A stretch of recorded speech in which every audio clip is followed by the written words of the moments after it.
This week on NBA G League Takeover, number 1 overall G League draft pick Matt Ryan is reportedly going to the Knicks, what the shooter can bring to MSG. Plus, we talk to top-tier draft prospect Dink Pate from the Mexico City Capitanes. And later, we're heaving it up, breaking down the new heave rule in the G League. All that and more coming up on NBA G League Takeover. Big win, on top. On top.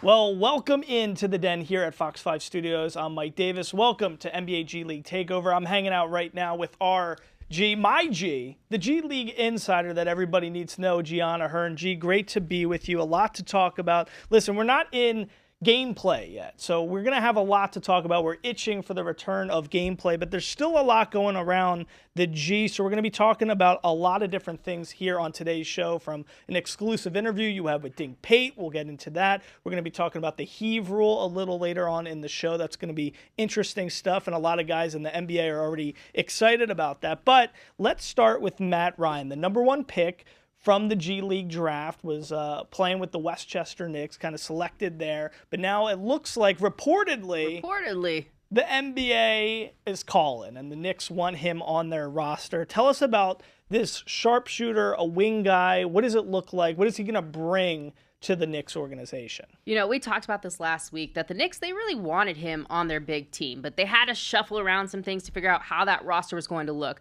So by Tuesday, they needed to have 14 players on standard contracts. They only had 12.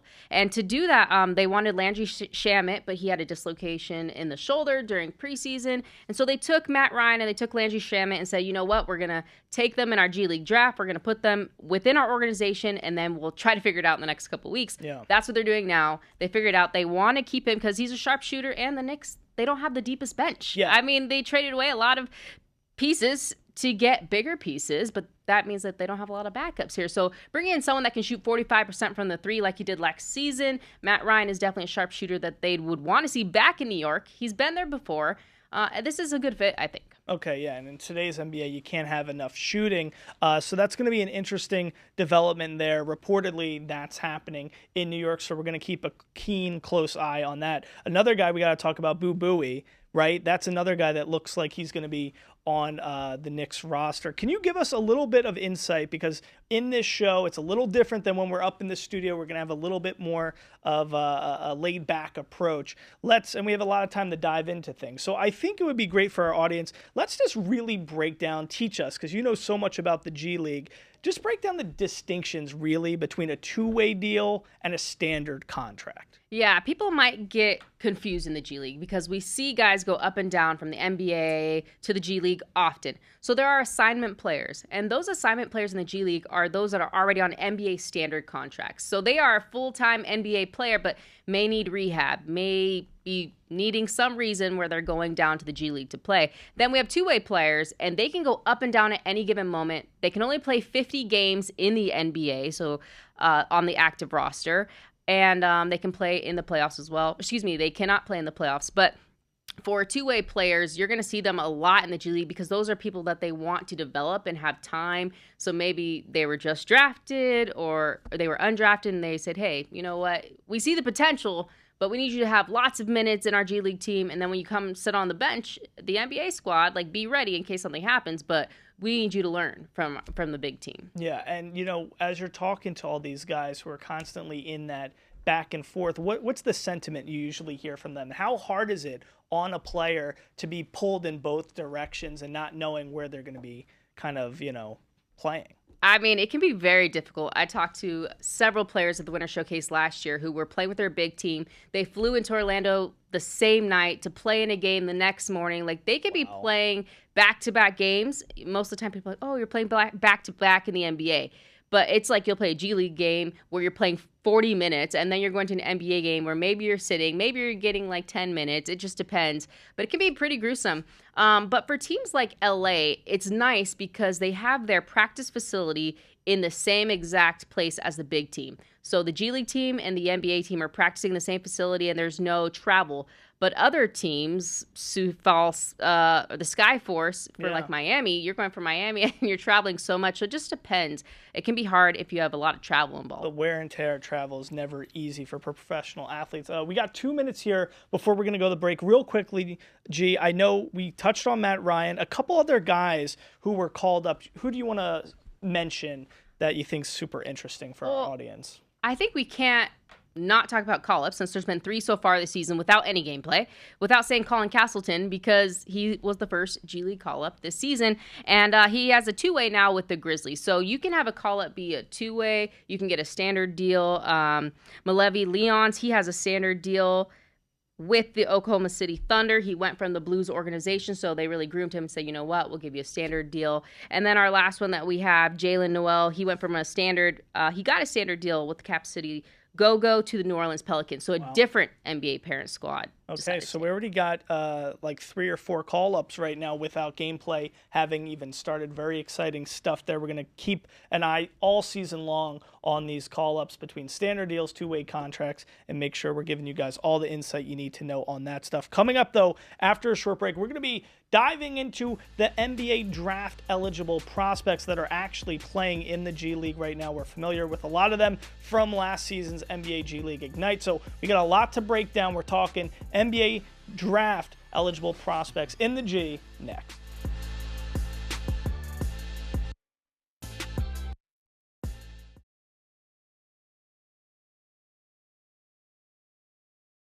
Big win on top.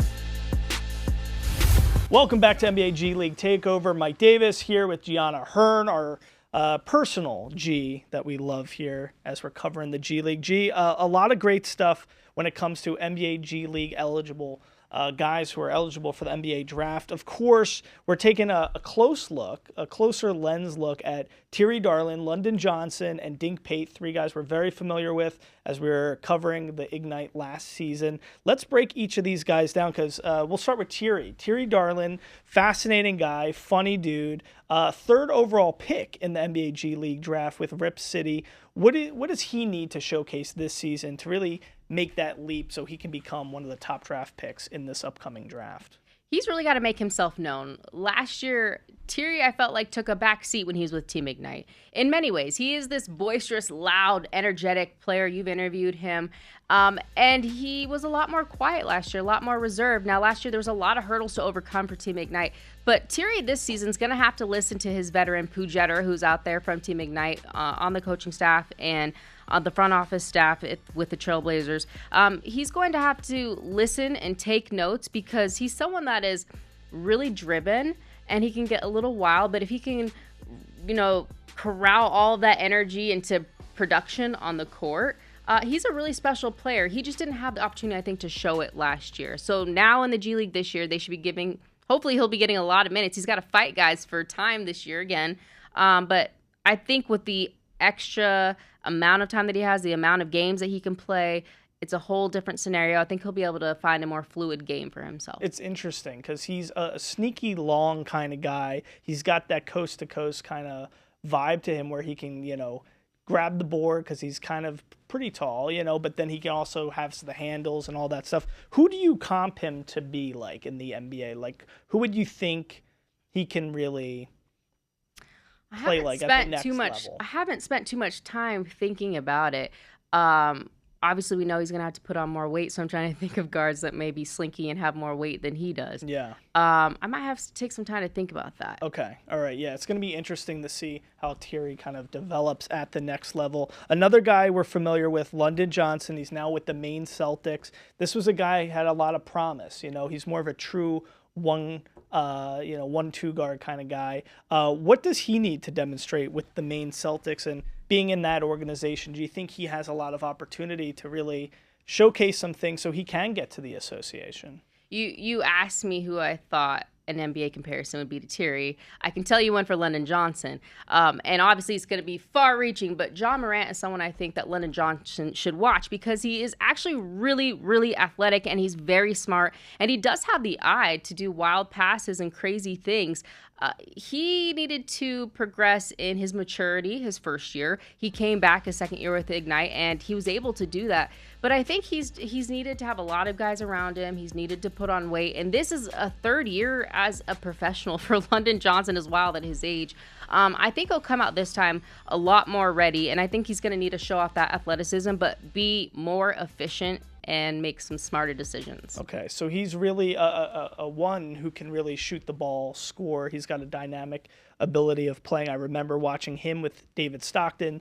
David was, a lot more of a traditional one-point guard, where London really has that ability to score pretty well. Let's talk now about Dink Pate. This is a guy coming up in a little bit. We're going to be focusing on your exclusive interview with Dink. But Dink, listen, he was a 17-year-old guy playing with the Ignite last year, had a lot of injury concerns. A lot of mock drafts are already coming out where he's a first-round pick.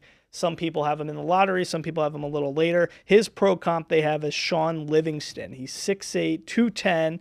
He actually is listed as a point guard and shooting guard with the Capitanes. Tell us what you think about Dink, because this guy, he has some top-tier potential. Yeah, and a lot of scouts last year said he might have been the most interesting player on Team Ignite when they were coming to scout, although he wasn't in that draft class. And so he has a lot to prove this year, especially with how far down the list. I don't think he's expected to be this far down in projections in the draft.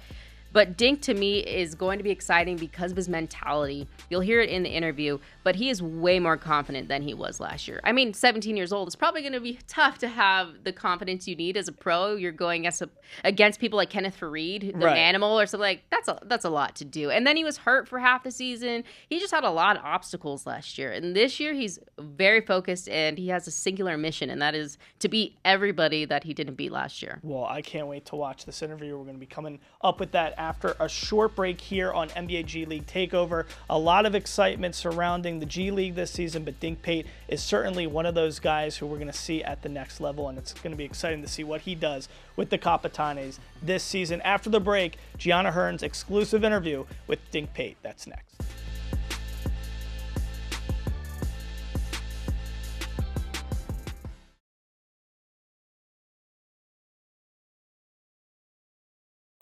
Win on top.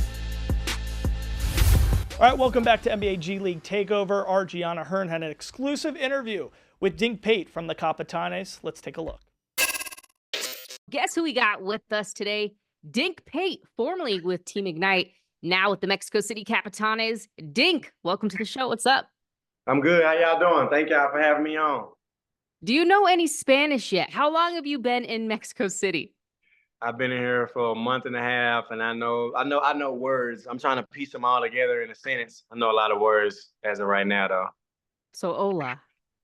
Hola, ¿cómo se dice? I know Puente Abajo, de nada, gracias. Okay. I know the basics. I don't really know all You have a little bit of accent with it, too. It doesn't sound, too American. Yeah. When I'm not going to get into it, but great to see you in Mexico City. It's one of the best basketball cities. Most people don't know, and especially in the G League, it's one of the best basketball cities. Now, you haven't had your first home game yet, but Mexico City actually had the largest single game attendance record last season. Its first home game had 16,000 fans. What do you think it's going to be like on opening night? I think it's going to be way more than that, especially with, we're more Americanized team. Now we're all over. So, a lot of people in the city, they're really big on the Capitanes. Like, we're like the NBA players out here. So, they're real big on us. They support us from here and there. So, and my first time in the arena was just 2 days ago. I went to the NBA game they had out here, the Miami versus Washington, and it was packed in there too. And it was a way bigger arena. Definitely an upgrade from Vegas, the Dollar Loan Center. Definitely an upgrade. Definitely a different feel for sure. So let's talk about it. What have you been up to since you left Team Ignite? Obviously, we no longer have that team, and so now you find a new home in Mexico City. What was the transition like? How did you get ready to go overseas but still remain in the G? It's a really cool and special opportunity. Man, I've been working. Honestly, and when it happened, you just, like in life, you got to accept it and move on. We accepted it and move on. I don't got no regrets. I still love my Ignite family, still talk to them daily, but, things change and, people change over time. So we've been doing our thing and been working. Life of a professional. You've a professional basketball player. You got to be ready for just about anything. You're learning that very young. Obviously, the youngest professional player in U.S. basketball history at 17 years old last season. Now you are draft eligible. You're getting ready for the 2025 NBA draft. How wild is it to you that it's like right there, one more season to go? Different. I just used to be saying it, used to be talking about it, ready for the draft. Now it's only a couple of months away. It's really a big step. It's really a big step. But as of right now, I mean, honestly, I'm more focused on winning more games. I want to win more games than I won last year. I want to win as many games as possible. And But this I know that's my goal. That's my goal that I want to reach, and I'm happy to reach it. When that time comes. But as of right now, and the draft is it's in there, but it's in the back. It's in the back of my head. yeah, it's a different mindset having to play in the G League and prepare for the draft rather than being in college. So, it's a super competitive league, as you've already seen last year. Now playing with the Capitanes, I mean, it's a really great organization. I will actually be covering all of your games in English, all home games. So I'll be following you closely for all of our American fans. But is there anybody on the team? Because this team is stacked. I mean, I know we had like Juan Toscano Anderson. We have a list of veterans. Is there anyone on the team that's really giving you any pointers? Trey Burke obviously would be someone I would think he might, but who has really bonded with you and who have you been kicking it with? Just what you said. Everybody, but for me, Juan, me and JTA, we chop it up every day. He stay right above my floor. So we be talking on and off the court, but just really me and Juan. I think me and him, when I first got here, we clicked more than anything. I think we clicked the most. Of course, him talking to coach and him getting a feel for who I am and who I'm, what type of player I'm going to be and what type of stuff I'm going to need help with. So, no, he's just here for not even a veteran role, honestly, just more of a person you can look up to, and not even look up to, but person you can talk to that's kind of far in age range, but still got the same type of mindset as he still hoop like he a 20-year-old. So yeah. Yeah, it's pretty funny because he's one of the older players in the league in his 30s, and you're very young, but you guys can still vibe on the same things. The main thing, basketball, and he's in his 10th season. And when I talked to him preseason, he was basically just saying that he's not done. And Mexico City has a really unique opportunity where they don't have a parent club, so guys can go up and down to different NBA organizations. But it's also special for you because although you had veterans on Team Ignite, now off of that, you still have veterans in your back pocket to help you through this journey. How do you think that you've changed as a player? What have you added to your game in the off season? Have you added any weight? What's been for you, and what can we expect? My consistency and my reps, honestly. Just staying in the gym 24/7. I don't got no campus to report to. So, I just do my job every day. I get 1% better every day. And, I keep the main thing. And our end goal as a team, and not even as a team, but me as an individual, is being a leader. All right, great stuff there, G. So tell us, I mean, this young man, such an exciting, dynamic personality on top of a player. What do you think about him in general? I think he's going to be exciting to watch, and I want to see if he can back up everything he said in that interview. I'm looking forward to seeing what he does with the Capitanes this season. To watch the exclusive full interview with Gianna and Dink Pate, make sure you go to our YouTube page, Silver State Sports and Entertainment, and check out the G League on social.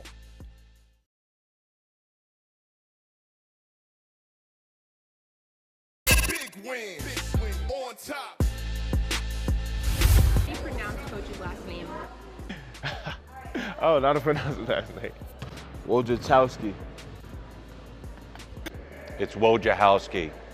It's like, where's your house key, but Woj on front. That's his last name. Go ahead and try pronouncing that. Wojciechowski. Wojciechowski.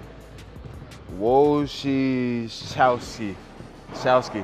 How do you pronounce Coach's last name? Wojciechowski. Confident? I think so. Wojciechowski. How do you pronounce Coach's last name? Coach Wojo. That's how you pronounce it right there. All right, so that was some great social media content from the Salt Lake City Stars. Funny stuff there. It's Coach Wojciechowski, I guess. There's no way I was going to catch that one at all if I had to do that. That's why I picked Dane Goodwin to be my G of the week, because he was the only person in the video that got it right. And I wonder, was it his Notre Dame education or was it relationship to the coach that he actually knew the last name? How many coaches would you have known their last name? I mean, did you call your coach the first name or the last name? Well, you can just always say coach. It's kind of like That's when true. you're in a hallway, at the supermarket, and you're supposed to What's up, recognize coach? somebody. You can just say, hey, dude, hey, man, good to see you, man. It's the same thing with coach. So you can always say coach. But if you want playing time, you better know coach's name, right? Or I call him Coach Wojo. I think that was smart. All right, that's a good way to do it. It could be a combo of the Notre Dame education with relationships. G, that was your G of the week. But let's talk about something real quickly before we wrap up here on NBA G League Takeover. So there's a new rule in the G League this season, and we love how the G League is always experimenting with different gameplay rules. But one of them is called the heave rule. Can you break that down a little bit for us? Quickly. So at the end of quarters now, players can now heave a shot past beyond half court for it not to count against their field goal percentage or attempts, which a lot of players may be shy to do that because over a course of a season, that can really hurt your percentages, okay? If you are a, 40% three-point shooter, that's going to change some things. So I think this is going to be really exciting because now players are going to let it fly. They're going to let it fly. We already saw Peyton Pritchard with the Boston Celtics wants to see it implemented into the association. So basically now you can heave that, end of the quarter shot just as a opportunity to see if you can maybe make it, and you can heave it and it won't go against your personal field goal percentage, but it will go against a team field goal percentage. So it's interesting stuff. Do you think a lot of guys are going to take to that this year? Oh yeah, there's so many players that said they're very excited about this rule, and I'm pretty sure we're going to see some G of the Weeks come out of this rule. All right, there's going to be a lot of G of the Weeks in the future based upon this heave rule. There's so much great stuff always going down in the G League. This is the show where you're going to get all that critical insight, all the stuff that's happening around the G that you need to know. I'm Mike Davis for Gianna Hearn. We'll see you next time here in the Den at Fox 5 Studios for NBA G League Takeover.